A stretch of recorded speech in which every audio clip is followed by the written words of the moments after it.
This is a lecture on an introduction to sequential circuits. So to better understand what a sequential circuit is, let's look at as opposed to a combinatorial circuit. So a combinatorial circuit is everything we've done in this class so far. In a combinatorial circuit you have inputs, here I'm going to call it A and B, and you have an output F. Or you might have multiple outputs. But in combinatorial circuits, every output is solely a function of the inputs.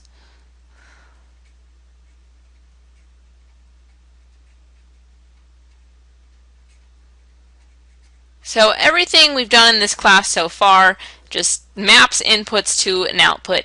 This hardware is always being evaluated, which means anytime A or B changes, F is going to change.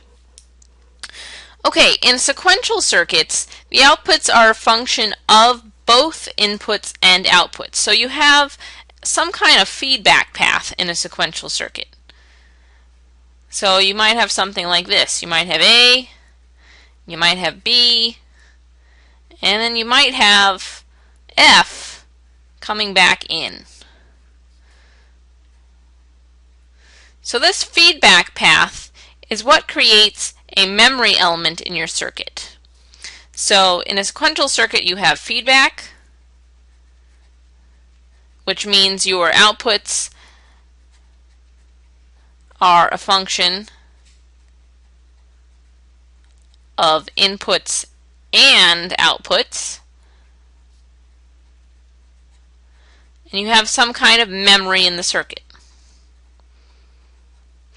So why is this important? Well, let's say you wanted to do something in a certain order or in a sequence. Let's say you want to go from A over to B, over to C, over to D, etc.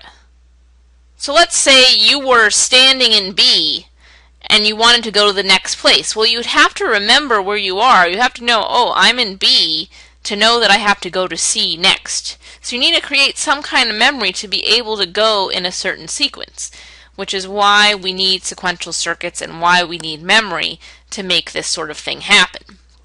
Okay, so how do we build a sequential circuit?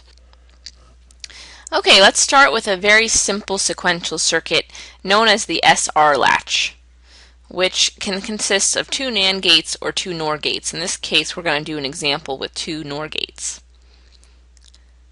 So here we have inputs S and R going into the NOR gates, and the output of the second NOR gate is going to feed back to be the input of the first NOR gate.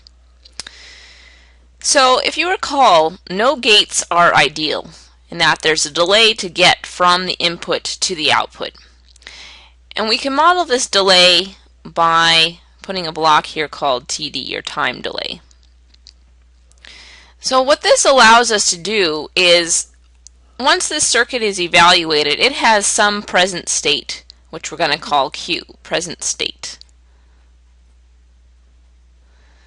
And then it takes some time for Q to be able to feed back around, get back into the circuit, and create the next state, Q plus. This is what we call the next state. So the term state is very important in sequential circuits because state just means memory, or where are you currently before you need to know where to go next.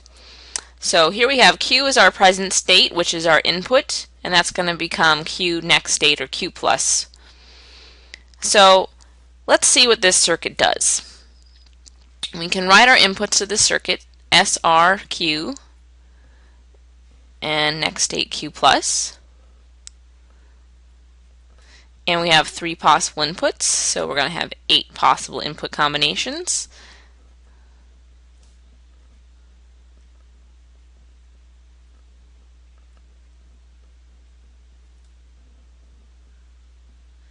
Alright, so let's go ahead and evaluate some of these rows of the truth table.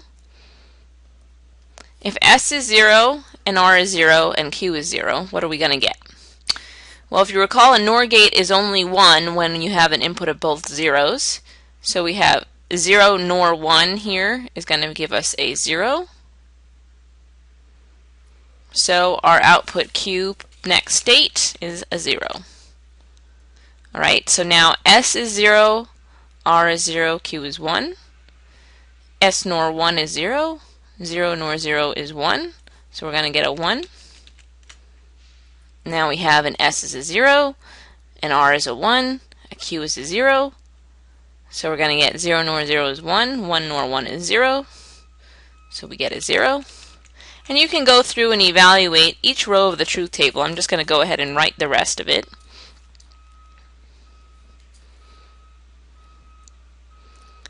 Alright, so this is how we can get from the present state to the next state. And now we can notice something very interesting about this truth table. If you divide this up into 4 groups, you have different conditions for S and R. And we are going to write them in a condensed truth table showing what S and R are and what the next state is going to be.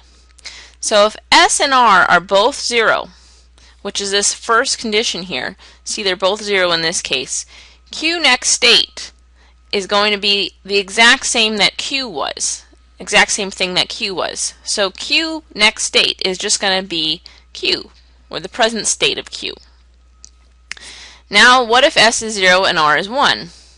This is the second portion of the truth table. Look, no matter what the present state is, Q plus, or Q next state, is going to be 0. In this next state here, we have S is 1 and R is 0, and no matter what, Q plus is going to be 1. In this last state, they're both 1, and no matter what, the output is going to be 0. So this first condition, when S and R are both 0, this is called the hold condition. And that's because the next state just becomes whatever the present state was already. The 0, 1 is the clear state, which is why this is called S and R, for set and reset. When reset is 1, we clear the output, so it becomes a 0. Then when S is 1 and R is 0, this is our set state, and we set the output to a 1. And when they're both 1, this is known as the forbidden state, which I will tell you why in a moment.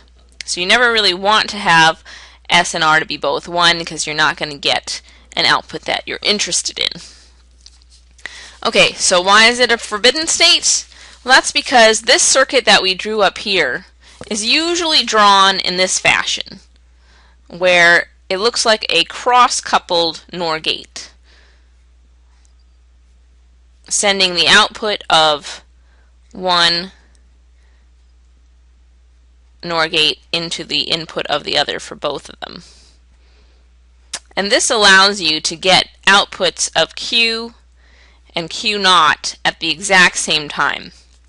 So why is this forbidden? Is because if you had S and R as both 1s, you're going to end up with Q naught and Q being the same value, which doesn't make any sense because Q naught should be the opposite of whatever Q is. So this state is something that we consider forbidden or invalid because this is the more useful form of this SR latch. Okay, so to really understand how these things work, we're going to look at a timing diagram of the SR latch. So let's say this was our S, and this is our R, and this is Q.